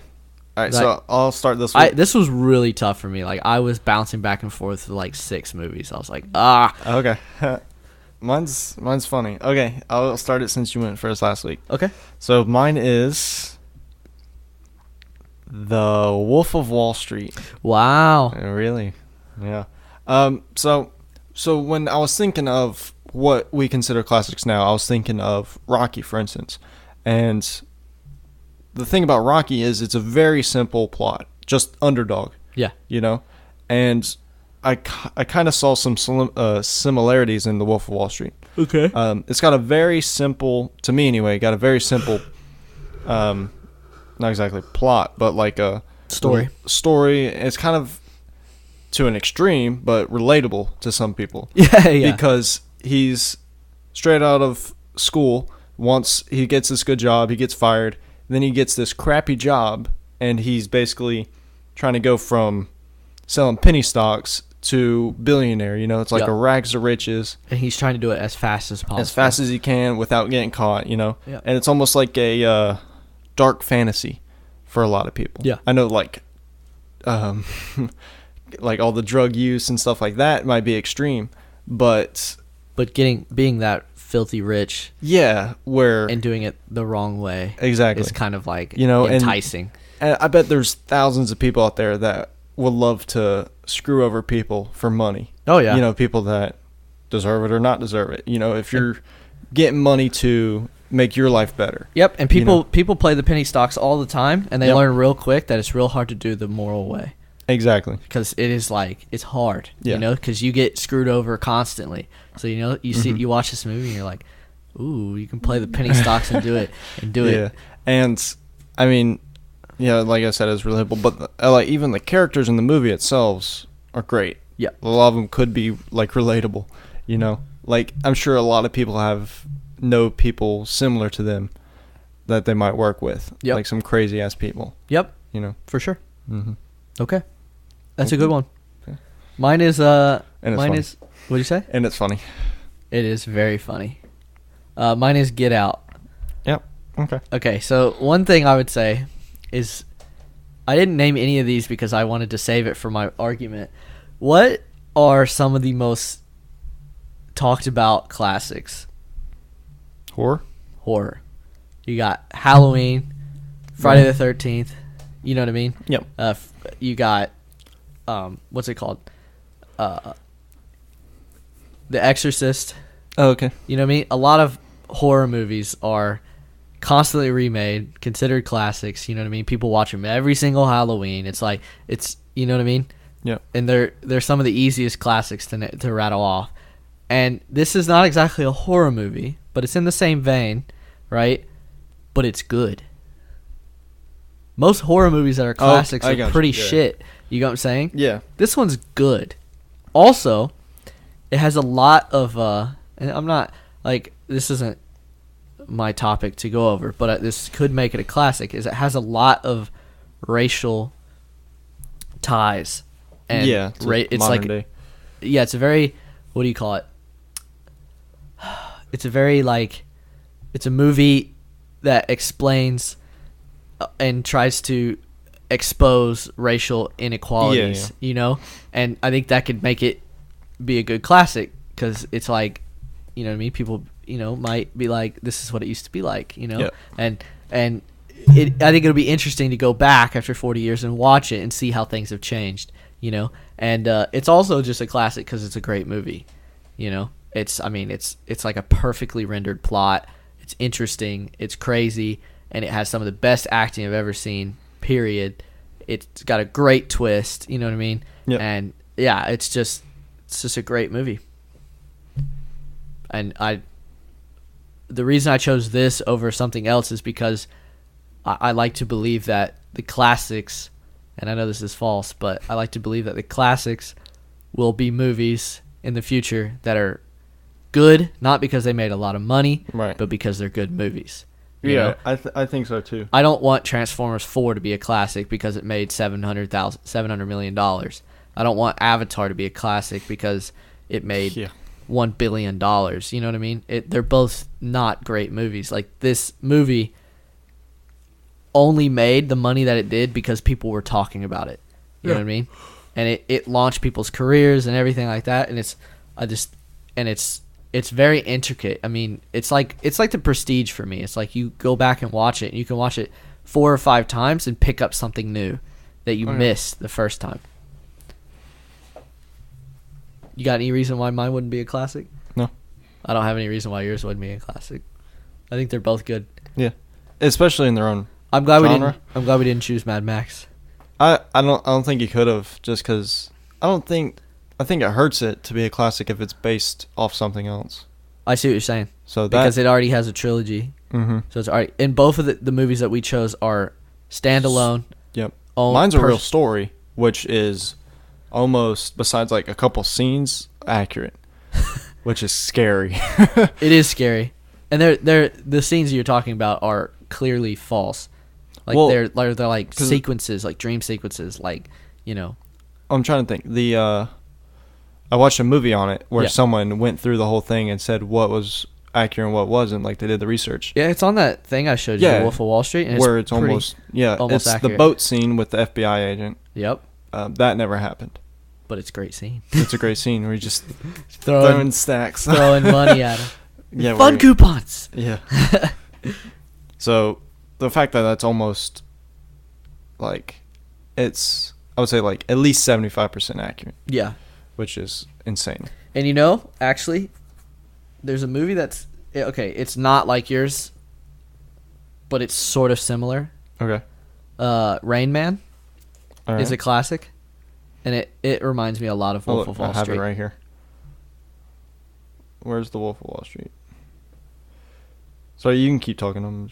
Oh, you're fine. Okay. Wolf on Wall Street. So, yeah, like the first 3/4 of the movie is almost all blue.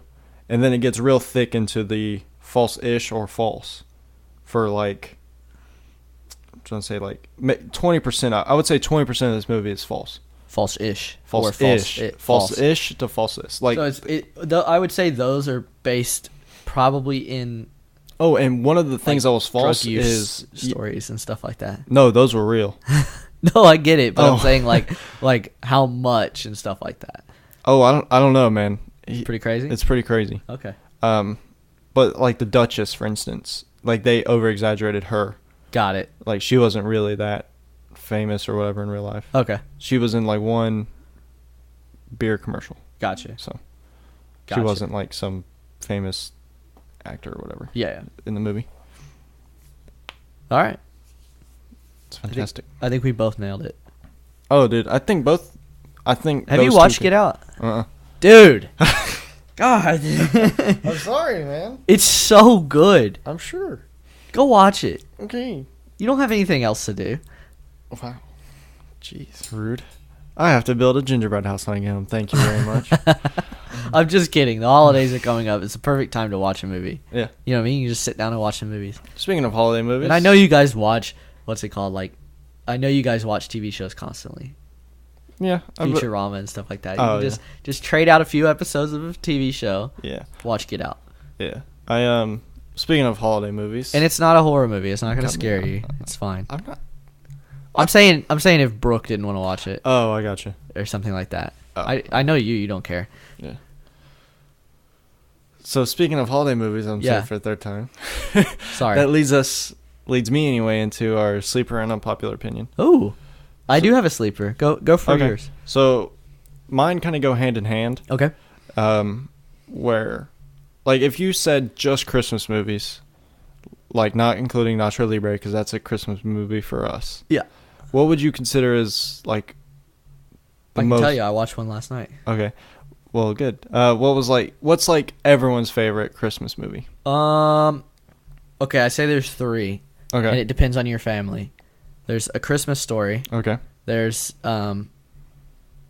National Lampoon's Christmas Vacation. Right. And then there's The Grinch Who Stole Christmas. Okay. Those are my 3, like, depends on your family, whichever one you guys like the most. Well, I'm glad because the 2 that you said are 2 I'm talking about. Okay. So, my unpopular opinion is I absolutely hate A Christmas Story. Okay, good. I thought you were going to say The Grinch, and I was about to get up and leave. Your own house? I fucking love that movie, dude. Okay. Well, that's funny because my sleeper is The Grinch Who Stole Christmas is the best Christmas movie. I actually watched it this week. I watched it last night. It's so good.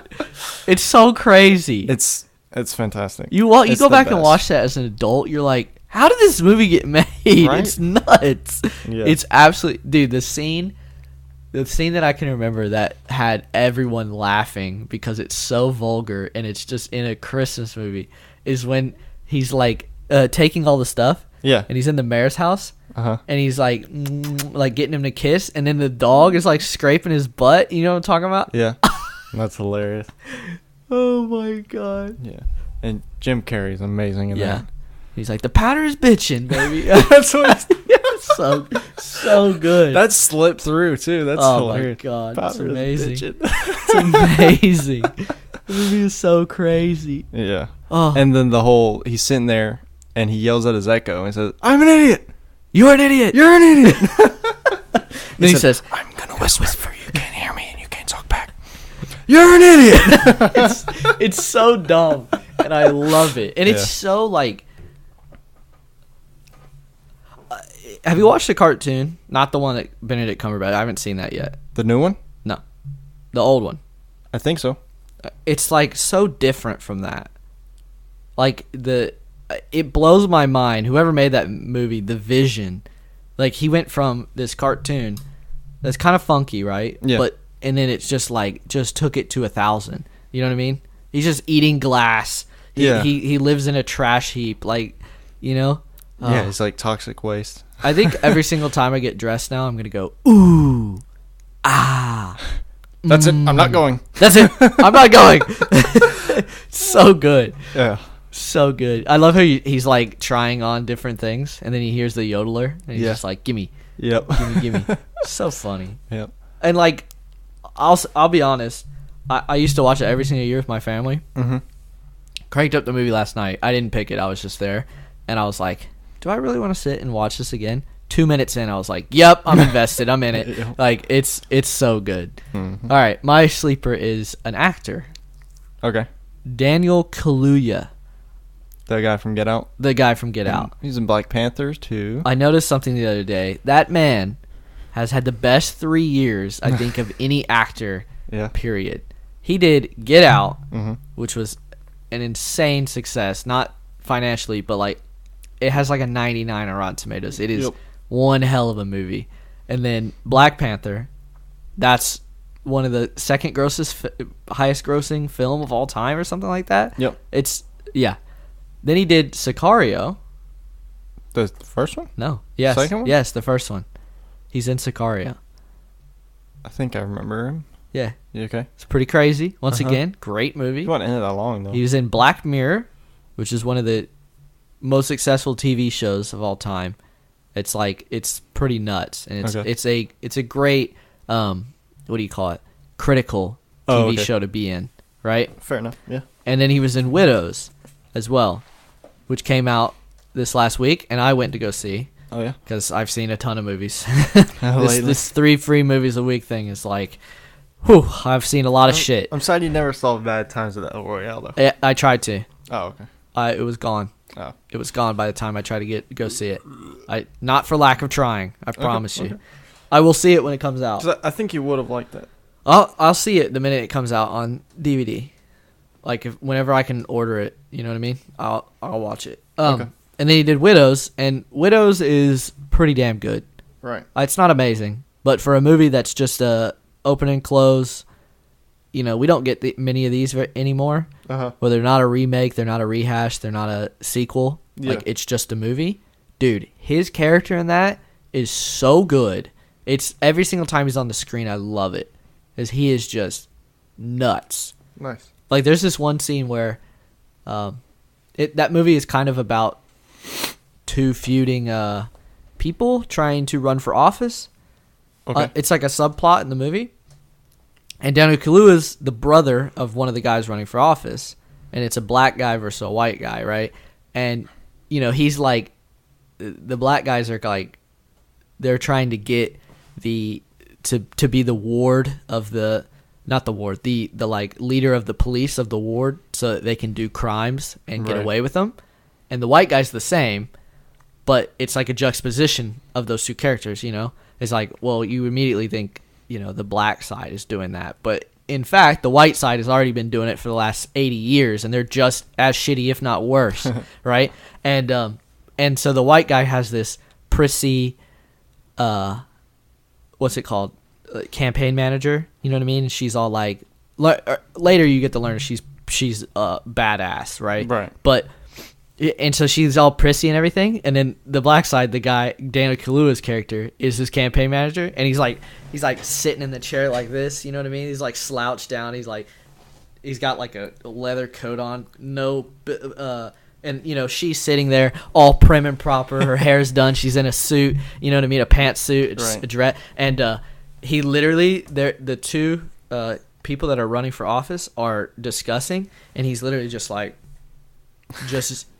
deep in her soul, and she's like trying to look away from him, and he's just like and it's so scary because his eyes are so big, you know, and he's like, I don't know, the things, his mannerisms and what he does in that movie are so frightening, and he does he like kills some people just pow, you know what I mean? You're like, oh, whoa. Yeah. Well, I actually rewatched Black Panther this week. Yeah. And he was actually really good in that too. He is, yeah. With so many other good characters in that. Yeah. And he was stand out for sure. Yep, and he's in Infinity War too. Yeah, he was for a little bit, but yeah. Not much, not enough to give him like a thing. Yeah. But he's had one hell of 3 years. He's been breakout. Yeah. He's on the up and up. Breakout years. I think he's probably one of my favorite actors. I hope he keeps his momentum going and keeps doing good movies. Right. You know, because when you get this popular, they will sign you up for shit. Yeah. Which is dangerous. You know what I mean? Mm-hmm. Arnold Schwarzenegger will tell you. If you get popular, they will try to sign you up for doo-doo. So. Yeah. All right. Anything else? Not really. Did you come up with the list while we were talking? I didn't even think about it. Okay. All right. Well, okay. So I'll just set it up. So what I was thinking is for the 300 people we have listening, if that. 300. That's what the analytics tell us. It could be lying, but Really? Oh shit. I'll show you in a minute. Oh, cool. I have a friend at work who listens. Hey, He really shout out to likes- the friend at work. Yeah, he really liked our Creed episode. So. Good. So he's like literally listening because that came out. Well, last he week. skipped a few. He's not a big fan of Marvel movies, That's fair. so I just tell him of all the other ones. Okay. Well, we're doing Aquaman in a little bit, so you should watch that. Well, I don't know if he's a big superhero movie fan. Okay. So. All right. Well, once we get through this Marvel thing, Mhm. we're gonna branch into different stuff. We just gotta get through the Marvel thing so we can be ready for Infinity War. Yeah. Because we have 10 years to catch up on. Yeah. Yeah. What was I gonna say? I wanna start doing the list before, so that if you're listening, you can write your list the week following up, and then compare it and contrast us with ours. Yep. So it's a little more interactive, a little more interesting. You know what I mean? Yep.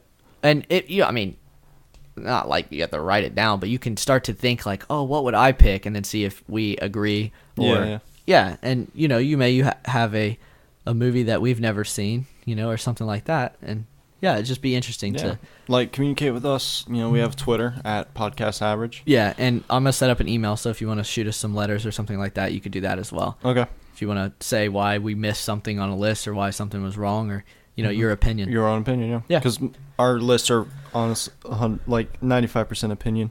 Yeah, absolutely. Except last week, I don't think it was opinion at all. Joker is the best. Side character. Yeah. So, any idea? Well, next week for our main topic, we'll probably do something fun. Is next week? Next week's the 9th. Oh, okay. December So we 9th. can't do Spider-Verse. Not yet. Spider-Verse comes out on the 13th. Okay. So we'll probably do something fun for next week. Yeah. Maybe another bracket, or maybe that war game if we can figure it out. Yeah, totally. And we'll come with a list. Yeah. A list for that week and a And list for next the week. next week, so Right. that you can start writing yours. Yes. All right. All right. All right. Peace. Goodbye. Adios.